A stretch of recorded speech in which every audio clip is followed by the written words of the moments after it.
എല്ലാവർക്കും സ്വാഗതം. ഇന്ന് നമ്മൾ ഇംഗ്ലീഷ് ഗ്രാമറിലെ വളരെ പ്രധാനപ്പെട്ട ഒരു ടോപ്പിക്കാണ് പഠിക്കാൻ പോകുന്നത്. ആ ടോപ്പിക്കാണ് ടെൻസസ്. ടെൻസസ് എന്ന് കേട്ടപ്പോൾ തന്നെ നിങ്ങൾക്ക് പലർക്കും ടെൻഷനായി കാണും.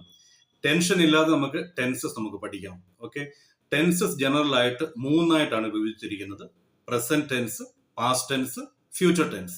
ഈ ഓരോ ടെൻസിന്റെ അടിയിൽ നമുക്ക് 4 വിഭാഗങ്ങളായിട്ടുണ്ട്. അത് ഏതൊക്കെയാണ് നമുക്ക് നോക്കാം. പ്രസന്റ് ടെൻസിൽ simple present tense, present continuous, present perfect, present perfect continuous. Past ടെൻസിലോട്ട് പോയാൽ simple past, past continuous, past perfect, past perfect continuous. Future ടെൻസിലോട്ട് പോയാൽ simple future, future continuous, future perfect and future perfect continuous. ഇന്ന് നമ്മൾ പഠിക്കാൻ പോകുന്നത് present ടെൻസിൽ simple present tense എങ്ങനെ നമുക്ക് ഉപയോഗിക്കാം, അതിന്റെ അഫർമേറ്റീവ് സെന്റൻസ് ഏതാണ്, അതിന്റെ നെഗറ്റീവ് സെന്റൻസ് ഏതാണ്, അതിനെ നമുക്ക് ഇൻട്രോഗേറ്റീവ് സെന്റൻസ് എങ്ങനെയാക്കാം എന്നൊക്കെ നമുക്ക് ഇന്നത്തെ ക്ലാസ്സിലൂടെ നമുക്ക് പഠിക്കാം. അപ്പോൾ ഈ ക്ലാസ് മുമ്പോട്ട് പോകുന്നതിനായിട്ട് മുമ്പായിട്ട് നിങ്ങൾ എൻ്റെ ഈ ചാനൽ ഇതുവരെ സബ്സ്ക്രൈബ് ചെയ്തിട്ടില്ലെങ്കിൽ സബ്സ്ക്രൈബ് ചെയ്യാനായിട്ട് മറക്കരുത്. അതുപോലെ തന്നെ എൻ്റെ ചാനൽ ലൈക്ക് ചെയ്യുക, ഷെയർ ചെയ്യുക, കമന്റ്സ് ഉണ്ടെങ്കിൽ കമന്റ് ബോക്സിൽ ഇടാനും മറക്കരുത്. ഓക്കെ, നമുക്ക് ക്ലാസ്സിലൂടെ മുമ്പോട്ട് പോകാം.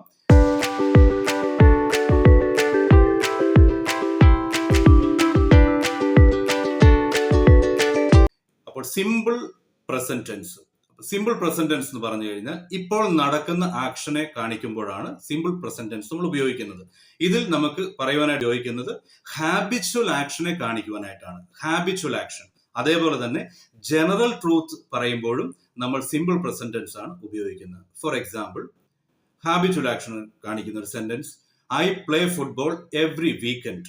അപ്പൊ എല്ലാ വീക്കെൻഡിലും ഞാൻ ഫുട്ബോൾ കളിക്കുന്നു. ഇത് നമ്മളൊരു ഹാബിച്വൽ ആക്ഷൻ ആണ്. എല്ലാ വീക്കെൻഡിലും ഫുട്ബോൾ കളിക്കുന്നത് ഹാബിച്വൽ ആക്ഷൻ ആണ്. അതിനെ പറയുമ്പോൾ നമ്മൾ സിമ്പിൾ പ്രസന്റ് ടെൻസ് ആണ് ഉപയോഗിക്കുന്നത്. അതുപോലെ തന്നെ ജനറൽ ട്രൂത്ത് എന്ന് പറഞ്ഞു കഴിഞ്ഞാൽ the sun rises in the east. അപ്പൊ അതൊരു ജനറൽ ട്രൂത്ത് ആണ്. അപ്പൊ ഇങ്ങനെയുള്ള കാര്യങ്ങളെ കുറിച്ച് പറയുമ്പോഴാണ് നമ്മൾ സിമ്പിൾ പ്രസന്റ് ടെൻസ് ഉപയോഗിക്കുന്നത്. ഓക്കെ, നമ്മൾ ഇപ്പോൾ ഈ സിമ്പിൾ പ്രസന്റ് ടെൻസിന് നമുക്ക് ഒരിക്കലും ഒരു മിസ്റ്റേക്ക് കൂടാതെ നമുക്ക് എങ്ങനെ പറയുവാനും എഴുതാനും സാധിക്കും. അതിനൊരു ഫോർമുല ഞാൻ നിങ്ങളുടെ മുമ്പിൽ പ്രസന്റ് ചെയ്യാം. സിമ്പിൾ പ്രസന്റ് ടെൻസിന്റെ ഫോർമുല, അതായത് subject plus V1 plus object. ഇതാണ് സിമ്പിൾ പ്രസന്റ് ടെൻസിന്റെ ഫോർമുല. ഈ ഫോർമുല ഉപയോഗിച്ചാൽ നമുക്ക് ഒരിക്കലും മിസ്റ്റേക്ക് ചെയ്യാനായിട്ട് സാധിക്കുന്നില്ല. സബ്ജക്ട് എന്ന് പറഞ്ഞാൽ നമുക്കറിയാം അത് നൗൺ ആകാം, പ്രൊനൗൺ ആകാം. വെർബിന്റെ നമ്മൾ V1 എന്ന് പറഞ്ഞു കഴിഞ്ഞാൽ ഇപ്പോൾ നടക്കുന്ന simple form of the verb ആണ് നമ്മൾ ഉദ്ദേശിക്കുന്നത്. For example, run, sleep, write, think, play. ഈ ഫോംസിനെ എല്ലാം നമ്മൾ V1 ഫോം എന്നാണ് പറയുന്നത്. അതോടുകൂടി ഓബ്ജക്റ്റോട് നമ്മൾ ഉപയോഗിച്ച് കഴിഞ്ഞാൽ സിമ്പിൾ പ്രസന്റ് ടെൻസിനെ നമുക്ക് ക്ലിയർ ആയിട്ട് ഉപയോഗിക്കാൻ സാധിക്കും. ഞാൻ വീണ്ടും എക്സാമ്പിൾ പറയാണ്: I play football every weekend. അപ്പോൾ ഐ എന്ന് പറയുന്നത് അവിടെ സബ്ജക്റ്റ് ആണ്, പ്ലേ എന്ന് പറയുന്നത് V1 ആണ്, ഫുട്ബോൾ അതിന്റെ ഓബ്ജക്റ്റ് ആണ്. അപ്പൊ നമുക്ക് ഇങ്ങനെ ഉപയോഗിച്ച് കഴിഞ്ഞാൽ ഒരിക്കലും നമുക്ക് മിസ്റ്റേക്ക് ചെയ്യാനായിട്ട് സാധിക്കത്തില്ല. ഓക്കെ, നമുക്ക് വീണ്ടും ഇതിന്റെ നെഗറ്റീവ് ഫോമിലോട്ട് വന്നു കഴിഞ്ഞാൽ, അതിൽ അഫർമേറ്റീവ് ആണ് ഞാനിപ്പോൾ പറഞ്ഞത്. അതിന്റെ നെഗറ്റീവ് ഫോമിലോട്ട് പറഞ്ഞു കഴിഞ്ഞാൽ I don't play football every weekend.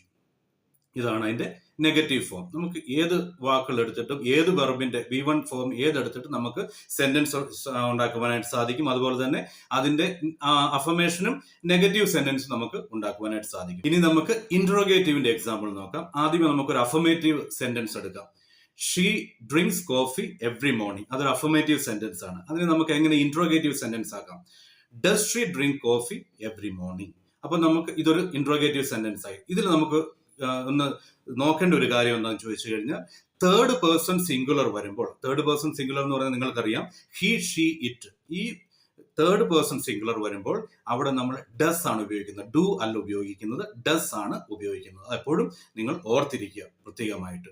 Okay, അപ്പോൾ ഇത് നിങ്ങൾക്ക് മനസ്സിലായെന്ന് കരുതുന്നു. സിമ്പിൾ പ്രസന്റ് ടെൻസിനെ എങ്ങനെ നമുക്ക് ഉപയോഗിക്കാം, എങ്ങനെ അതിനെ അഫർമേറ്റീവ് സെന്റൻസ് ഉണ്ടാക്കാം, എങ്ങനെ അതിനെ നെഗറ്റീവ് ഉണ്ടാക്കാം, എങ്ങനെ അതിനെ ഇൻട്രോഗേറ്റീവ് സെന്റൻസ് ആക്കാം, ഇത് നിങ്ങൾക്ക് വളരെ നന്നായിട്ട് മനസ്സിലായി എന്ന് ഞാൻ കരുതുന്നു. വീണ്ടും ഞാൻ ഒരിക്കൽ കൂടി ഞാൻ പറയാം, ഞാൻ എല്ലാ വീഡിയോയിലും എൻ്റെ അവസാനം സ്പോക്കൺ ഇംഗ്ലീഷിന്റെ ഒരു ടിപ്സ് നിങ്ങൾക്ക് തരാറുണ്ട്. ഇന്ന് ഞാൻ ആ ടിപ്സുമായിട്ടാണ് നിങ്ങളുടെ മുമ്പിൽ വന്നിരിക്കുന്നത്. ആക്ച്വലി ഒരു സെന്റൻസ് ഞാൻ പറയാം മലയാളത്തിൽ. അവിടെ കുറച്ചു പേരെ ഉണ്ടായിരുന്നുള്ളൂ എന്നൊരു സെന്റൻസ് നമ്മൾ എങ്ങനെയാണ് പറയുന്നത്? യൂഷ്വലി നമ്മൾ എങ്ങനെ പറയും? there were less people. ഈ sentence there were less people എന്ന് പറയുന്നത് അതൊരു കറക്റ്റ് ആയിട്ടുള്ള സെന്റൻസ് അല്ല. നമുക്കതിനെ എങ്ങനെ കറക്റ്റ് ആയിട്ട് പറയാം? there were fewer people. fewer, അതായത് FEWER, fewer people എന്നാണ് നമ്മൾ പറയുന്നത്. ലെസ് പീപ്പിൾ അല്ല, fewer people എന്നാണ് നമ്മൾ പറയുന്നത്. ഇതൊരു ടിപ്പാണ്. രണ്ടാമത്തെ ഒരു ടിപ്സ് എന്ന് പറഞ്ഞാൽ പൊസഷനെ, ഒരു വസ്തുവിന്റെ പൊസഷനെ സംബന്ധിച്ചുള്ളതാണ്. It was John's and Peter's car. അപ്പൊ ഇവിടെ നമ്മൾ എന്താണ് കാണുന്നത്? ജോണിന്റെയും പീറ്ററിന്റെയും മുകളിൽ നമ്മൾ അപ്പോസ്ട്രോഫി ഇട്ടു. ആ ഒരു സെന്റൻസ് കറക്റ്റ് ആണ്? ഒരിക്കലുമല്ല. നമുക്ക് എങ്ങനെ അതിനെ കറക്റ്റ് ആയിട്ട് പറയാം? It was John and Peter's car. രണ്ടാമത്തെ നൗണിന്റെ അവിടെയാണ്, മുകളിലാണ് നമ്മൾ അപ്പോസ്ട്രോഫി ഇടുന്നത്. അത് നിങ്ങൾക്ക് മനസ്സിലായെന്ന് കഴിയുന്നു. It was John and Peter's car. ഇതാണ് നമ്മൾ 2 ടിപ്സ് ഞാൻ നിങ്ങൾക്ക് സ്പോക്കൺ ഇംഗ്ലീഷിന്റെ ഭാഗമായിട്ട് തരുന്നത്. നിങ്ങൾ ഇംഗ്ലീഷ് സംസാരിക്കുമ്പോൾ ഈ മിസ്റ്റേക്കുകൾ കൂടാതെ കറക്റ്റായിട്ട് നിങ്ങൾ സംസാരിക്കുവാനായിട്ട് ശ്രമിക്കുക. ഓക്കെ, ടെൻസസിന്റെ അടുത്ത ഒരു ഭാഗവുമായിട്ട് കാണുന്നത് വരെ എല്ലാവർക്കും ബൈ.